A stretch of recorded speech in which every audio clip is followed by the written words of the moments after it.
Buongiorno, buongiorno, buongiorno a tutti, come stai, mes petites étoiles? Alors, me voilà devant vous. On est aujourd'hui mercredi 9 juillet 2025. Je vais y arriver à me souvenir de la date. Oui, oui, je vous promets, je vais y arriver. Aujourd'hui, il fait beau sur Paris. Je pense que l'été est en train de s'installer, là, ça y est. Je vais vous faire un petit tirage avec l'oracle des légendes du bout du monde. Magnifique jeu. Et puis, ben, on va se laisser porter par les cartes, hein. On va voir ce que ça nous dit exactement au fur et à mesure. Alors, la première carte, qui est aussi la carte numéro 1, donc on parle de renouveau, de recommencement, quelque chose de neuf qui rentre dans votre vie.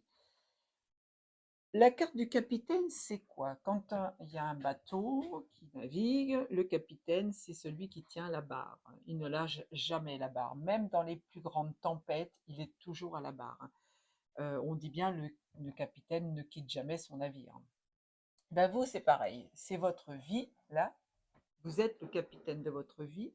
Et même si vous traversez des situations chaotiques, un divorce, une maladie, un déménagement, une perte d'emploi, etc., etc., vous devez continuer à tenir bon et à tenir la barre.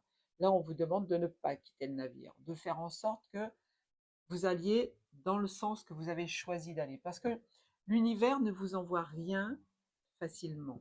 On vous met toujours des petits bâtons dans les roues pour renforcer un petit peu votre croyance, hein, votre foi, votre foi en l'univers. Je ne parle pas de la foi catho et toutes les autres religions confondues, hein. Je parle de la foi en l'univers. Moi, je parle de spiritualité, là, hein. On n'est pas du tout dans la religion. Donc, tu es le capitaine de ton propre bateau. Si tu veux que ton navire aille à bon port, hein, eh bien, il faut garder le cap, hein, et être droit dans tes bottes, hein. Ne pas te détourner de ton objectif. C'est important de tenir les rênes. Donc, tu dois avoir la maîtrise de ce que tu es en train de faire, de ce que tu es en train de mettre en place. Alors, le renne. Là, on a la carte 6. On parle un petit peu d'amour, là. Le renne, c'est un animal majestueux. Tu es cet animal. Tu es. Même si tu vis dans des endroits un petit peu reculés, même si tu traverses encore une fois des situations qui sont un petit peu chaotiques, le renne te demande quoi? De conserver ta grâce, ta dignité intérieure. Même si on te met des bâtons dans les roues, tu dois conserver cette grâce. Tu dois être dans ce qu'on appelle encore une fois la résilience. Si on t'envoie des petites embûches, tu dois les accepter, tu dois t'en nourrir. Imagine, il y a 10 ans en arrière, comment était ta situation et comment elle est aujourd'hui. Tu dois aussi prendre conscience que tu es sur un chemin d'évolution, tu es sur un chemin où tu apprends tes leçons, tu en grandis en apprenant tes leçons, enfin, toi, ton véhicule, le véhicule qui sert à ton âme, hein, évidemment. Donc, tu dois rester droit dans tes bottes, hein. Et justement, comme cet animal, voilà, reprendre ta prestance. Si tu as décidé de mettre quelque chose en place et que ça prend du temps, on te dit reste dans cette endurance, accepte les choses, même si on te met des bâtons dans les roues, sois le capitaine de ton bateau. Alors, avec la carte 3, la troisième carte, c'est la carte 3, on te parle des runes, on te parle de communication. Eh oui, les runes, c'est une manière très ancienne de communiquer avec le monde céleste, hein. C'est une méthode de divination. Quand je dis divination, dedans, dans ce mot qui est important, parce que pour moi il est très très important, on parle de divination, on te parle de communion avec le divin. Tu ne peux pas tirer les cartes et faire de la divination avec des runes si tu n'es pas connecté au monde divin. On va t'envoyer n'importe quoi, on va te donner des réponses complètement aléatoires, alors que si tu es en communion, si tu fais ton ancrage, si tu fais euh, ta connexion au monde céleste, hein, tu auras des réponses. Et là, on te demande de communiquer avec le monde céleste, tout simplement, pour avoir tes réponses. Alors, tu vas avoir des réponses sous quelle forme?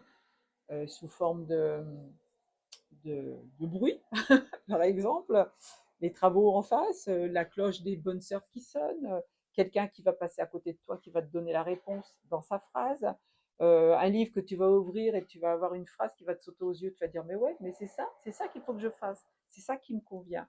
Ça s'appelle des synchronicités, tout simplement. D'ailleurs, il faut que je reprenne mes vidéos sur les heures miroirs parce que j'ai complètement tout délaissé là. Bon, ne m'en veuillez pas. Pour l'instant, j'ai quelqu'un à la maison, donc j'ai pas vraiment toute la liberté dont j'ai besoin pour faire plusieurs vidéos dans la journée. Donc, les choses, elles vont rentrer dans l'ordre. Pour l'instant, c'est comme ça. J'aide et je permets à une personne de pouvoir rester sur Paris un petit moment avant de repartir chez elle. Ouais, de toute façon, c'est l'année des rendez-vous avec, avec les gens chez moi. Alors, la quatrième carte, c'est la carte 17. Bah ouais, il fallait bien la carte 17. C'est la carte du dieu Odin. C'est la carte de la sagesse. Avec cette carte, Odin, Odin te dit qu'il faut persister dans ce que tu as mis en place. Tu es, encore une fois, le capitaine de ton bateau. Tu dois rester droit dans tes bottes, tu dois rester majestueux, tu dois continuer à communiquer avec le monde céleste, c'est-à-dire faire tes demandes à l'univers. Là, on va peut-être encore une fois t'envoyer des petits coups de semonce, eh bien, soit dans cette sagesse-là où tu te dis, bah non, je ne vais pas lâcher, je vais surtout lâcher prise, oui, mais pas lâcher complètement la situation dans laquelle je suis parce que j'ai besoin d'aller dans cette direction. Je sais que c'est là que je dois aller, c'est là que mon âme me guide, c'est là, c'est ce que je dois faire, ce que je dois mettre en place. Donc, avec cette carte, on te dit, sois sage. D'accord? Alors, avec la carte 39, on te parle de la sirène. La sirène et l'envoûtement. Là, on te met en garde. On te met en garde sur certaines personnes de ton entourage qui pourraient te donner, je sais pas, moi, la bonne parole, par exemple. Crois en moi, je peux t'aider, je suis là pour toi, je vais faire les choses avec toi, je vais t'aider à avancer. Ça, c'est du blablabla. Hein. Fie-toi à ton intuition, fie-toi à ce que tu ressens toi et pas ce que te disent les autres. Hein. Souvent, on est entouré de gens qui blablatent, qui vous font croire des choses. Alors là, la sirène, évidemment, ça représente quoi? Ça représente cet être imaginaire qui se trouve sur une falaise et quand il entend, quand le capitaine de bord ou les matelots sur le bateau entendent la sirène, ils sont envoûtés. Donc, c'est un peu comme le serpent dans la jungle, tu sais, hein, Mowgli est complètement sous le charme du serpent qui essaye de l'hypnotiser. La sirène, c'est pareil. Peut-être dans ton entourage, tu as quelqu'un qui te fait miroiter des choses qui ne sont pas bonnes. Donc, sois attentif à ça parce que tu vas échouer. Évidemment, la sirène, quand ils entendent le son de la sirène, ils sont envoûtés, sont sous le charme. Ils lâchent les rênes du bateau. Donc, hein, ils ne font pas ce que le capitaine vous a dit de faire. Ils lâchent les rênes du bateau et ils s'échouent sur la falaise. C'est normal. Donc là, c'est pareil. Toi, dans ton entourage, tu peux rencontrer, pardon, quelqu'un qui va te faire miroiter des choses. Moi, je peux t'aider. Je vais ici, je vais faire ça. Finalement, ce sera que du blabla. Donc, fais confiance à tes ressentis, à ton intuition, à ce que tu es réellement à l'intérieur. Alors, la 33, la falaise. On va te mettre encore une fois des barrières. On va te mettre des bâtons dans les roues pour que tu puisses analyser les situations au mieux. C'est-à-dire que si tout glisse, si tout roule, s'il n'y a rien qui vient de te mettre des entraves, tu vas dire ah, c'est gagné, je vais y arriver. Alors que si on te met des petites barrières, si on vient te mettre des petits grains de sable dans ta chaussure, bien on va te faire réfléchir un petit peu à ce que tu es en train de vivre.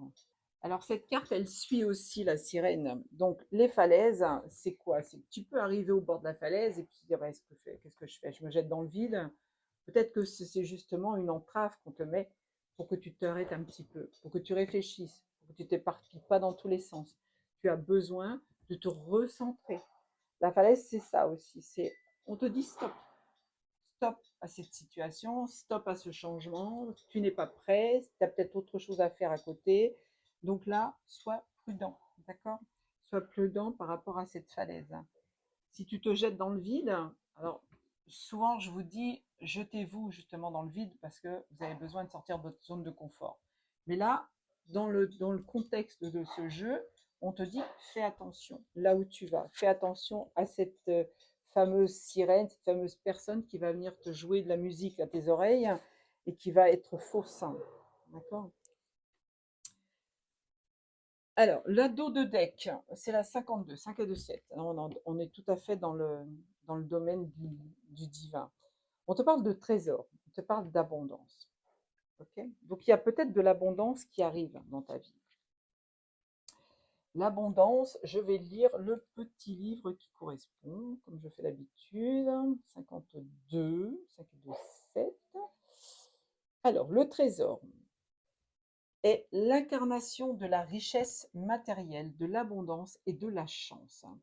Il symbolise prospérité et succès financier, mais également, de manière plus imagée, la poursuite de tes objectifs, de tes rêves et de tes désirs. Tu vois, si tu as entamé quelque chose, hein, encore une fois, on te dit de poursuivre parce que tu vas avoir cette richesse. Par contre, on te met des défis, on te met des bâtons dans les roues, on t'envoie même des personnes. Alors, certainement, cette personne, tu l'as choisie avant de t'incarner, encore une fois, hein, pour qu'elle te rappelle à l'ordre, hein, pour qu'elle te dise non, non, fais pas confiance à tout le monde, d'accord?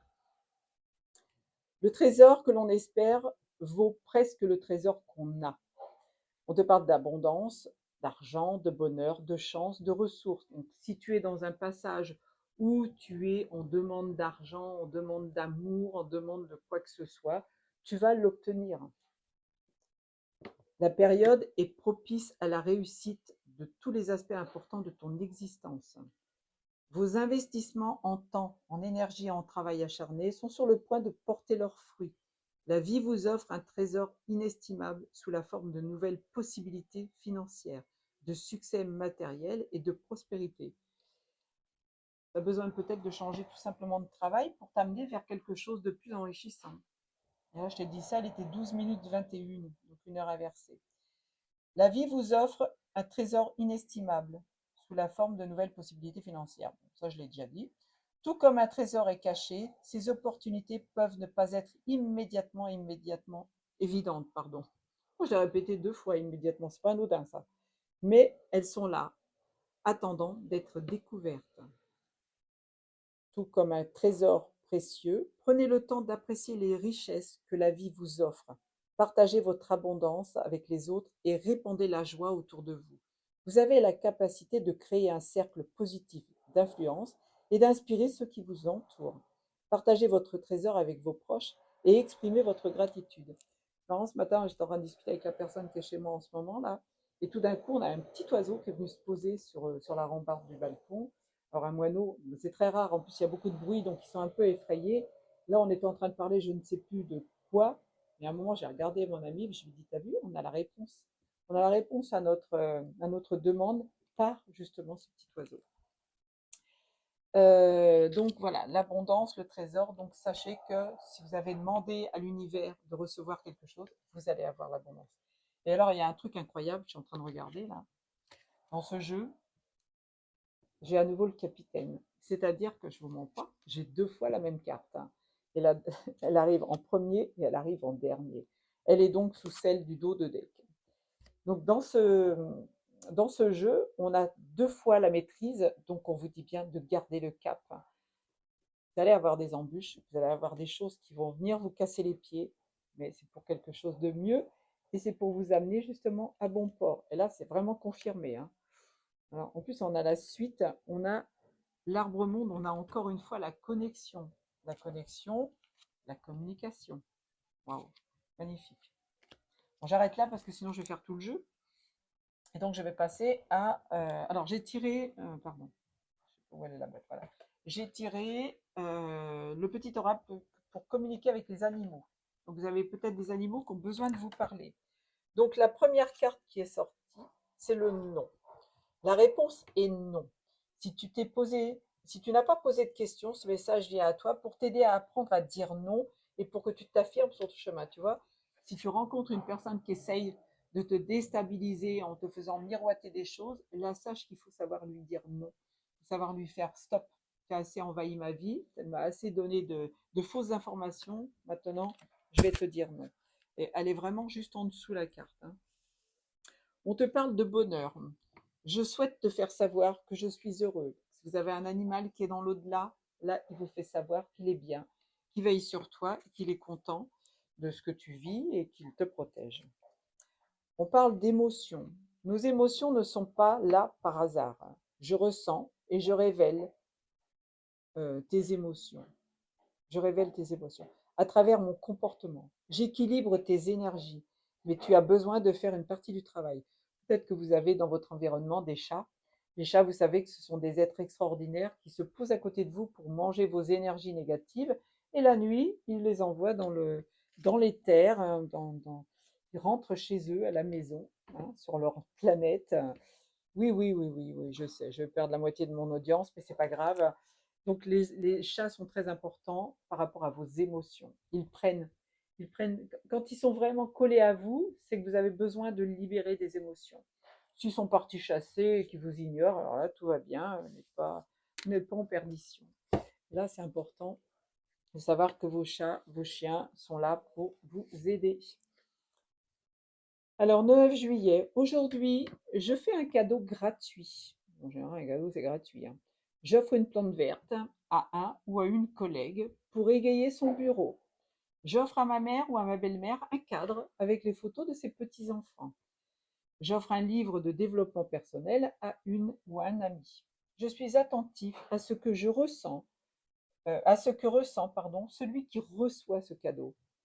Quand vous donnez, n'attendez ni affection, ni reconnaissance, ni retour. Cela ne dépend pas de vous. C'est beau, ça.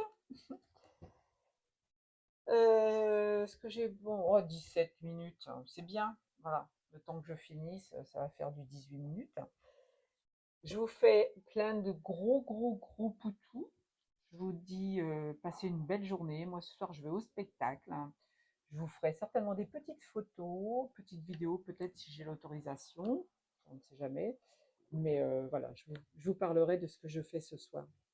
Je vous embrasse fort, fort, fort. Je vous serre contre moi et je vous envoie plein d'amour. Prenez soin de vous. Je vous aime.